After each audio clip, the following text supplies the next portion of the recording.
তিনবার national school of drama থেকে ফিরিয়ে দেয়া হয়েছিল তাকে। অর্থাভাব, হতাশা আর বিচ্ছেদের নিদারুণ কষ্টে আত্মহত্যা করতে গিয়েছিলেন তরুণ মনোজ বাজপেয়ী। কিন্তু হঠাৎ মনে হল, 3বার ন্যাশনাল স্কুল অব ড্রামা থেকে ফিরিয়ে দিয়েছে, সর্বোচ্চ কি হবে, আরও একবার ফিরিয়ে দেবে। আত্মহত্যা না হয় একটু পরেই করা গেল। নতুন করে 4র্থবারের মতো আবেদন করলেন। ফলাফল প্রকাশের দিন মনে মনে আত্মহত্যার জন্য প্রস্তুতি নিয়ে রেজাল্ট দেখতে গেলেন। 4র্থবারের মতো বাতিল দেখে তবেই মরবেন। কিন্তু এ কি, তিনি যে নির্বাচিত হয়েছেন। চোখ কষলে আবার তাকালেন ভালো করে, মনোজ বাজপেয়ী সিলেক্টেড। নানা অনুভূতির সংমিশ্রণে হুট করেই আত্মহত্যার পরিকল্পনা বাতিল করতে হলো। মরা হলো না আর। হোস্টেলে ফিরলেন মিষ্টি নিয়ে। একদিন আত্মহত্যা করতে চেয়েছিলেন মনোজ বাজপেয়ী। আর আজ বলা হয়ে থাকে এই মুহূর্তে বলিউডের ফাইনেস্ট অভিনেতাদের একজন তিনি। আজ থেকে 52 বছর আগে বিহারের পশ্চিম চম্পারণ জেলার বেলোয়া গ্রামে 1969 সালের 23 এপ্রিল জন্মগ্রহণ করেছিলেন মনোজ বাজপেয়ী। নিজের ছোটবেলা সম্পর্কে তিনি বলেন, পৃথিবীর 80% মানুষ কলেজ পাশ করার আগে জানে না সে কি হতে চায়। কিন্তু আমার যতটুকু মনে পড়ে, বোধবুদ্ধি হওয়ার পর থেকেই আমি কেবল অভিনেতাই হতে চেয়েছি।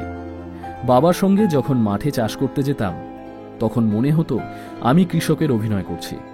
জন্মের পর থেকেই আমি মনে প্রাণে কেবল অভিনেতাই ছিলাম।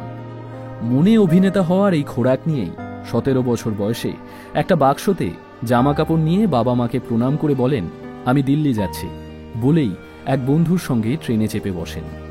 একমাত্র ট্রেন, টিকিট আগেই বিক্রি হয়ে গিয়েছিল। তাই টিটি এলে এক কামরা থেকে আর এক কামরায় পালিয়ে বেরিয়েছেন। এরপর দিল্লি এসে ভর্তি হলেন দিল্লি বিশ্ববিদ্যালয়ের অন্তর্ভুক্ত রামজশ কলেজে। উদ্দেশ্য ছিল যেভাবেই হোক ন্যাশনাল স্কুল অব ড্রামা পর্যন্ত পৌঁছাবেন। দিল্লি বিশ্ববিদ্যালয়ের পাঠ চুকিয়ে মনোজ ন্যাশনাল স্কুল অব ড্রামায় আবেদন করা শুরু করলেন। সেই সময়টা ছিল মনোজের জীবনের সবচেয়ে কঠিনতম সময়। কারণ ছাত্রাবস্থায় যখন নিজেরই ছিল না ঠিক ঠিকানা, তার মধ্যে দিল্লির একটা মেয়েকে ভালোবেসে বিয়ে করেছিলেন। অবশ্য স্ট্রাগলিং পিরিয়ডে সেই বিয়ে টেকেনি বেশি দিন। বাবা মা সহ পরিবারের 5 ভাই বোনের দায়িত্ব, নিজের ক্যারিয়ার, প্রথম স্ত্রীর সঙ্গে বিচ্ছেদ, সব মিলিয়ে চোখের সামনে যেন অন্ধকার দেখছিলেন। এই সময়ে আত্মহত্যা করতে গিয়েছিলেন তিনি। কিন্তু 4র্থবার আবেদন করে টিকে যাওয়ার পর নতুন এক জীবন শুরু হল মনোজ বাজপেয়ীর। 1994 সালে দ্রোহকাল নামে একটা সিনেমায় জীবনে প্রথম কয়েক সেকেন্ডের জন্য বড় পর্দায় দেখা গিয়েছিল তাকে। এরপর অভিনয়ের সুযোগ পান একটি মেগা সিরিয়ালে। সেই সিরিয়ালে তার অভিনয় দেখে মুগ্ধ হয়ে রাম গোপাল ভার্মা দাউদ সিনেমায় একটি পার্শ্ব চরিত্রে অভিনয়ের জন্য নেন মনোজ বাজপেয়ীকে। বড় পর্দায় মনোজের অভিনয় দেখে নিজের প্রতি নিজেই বিরক্ত হলেন রাম গোপাল ভার্মা। এত ভালো একজন অভিনেতাকে দিয়ে কেন এত ছোট একটা চরিত্র করালেন, তার সে কি আফসোস। আর তাই রাম বর্মা তার পরের সিনেমা সত্যতে প্রধান চরিত্রে নিলেন মনোজকে। আর সুযোগ পেয়ে মনোজ বাজপেয়ী নিজের পুরোটা নিংড়ে দিলেন। ফলাফল সেই সিনেমা সুপার ডুপার হিট। মনোজের ভাষায় তখন খানেরা ছিল, অক্ষয়, অজয়রাও ছিল।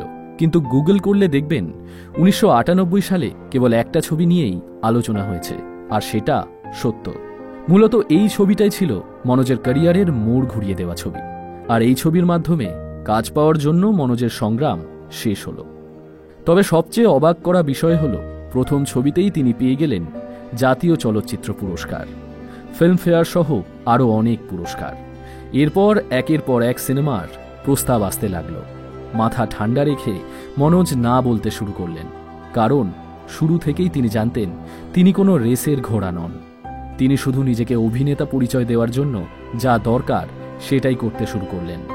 নাম, যশ, খ্যাতি আর অর্থের পেছনে ছোটা লোভ গিলে ফেলে চুপি চুপি মন দিলেন অভিনেতা হওয়ার দিকে। আর সেই অভিনেতাই আজ 3বার জিতে নিয়েছেন ভারতের জাতীয় চলচ্চিত্র পুরস্কার ও 4বার ফিল্মফেয়ার পুরস্কার।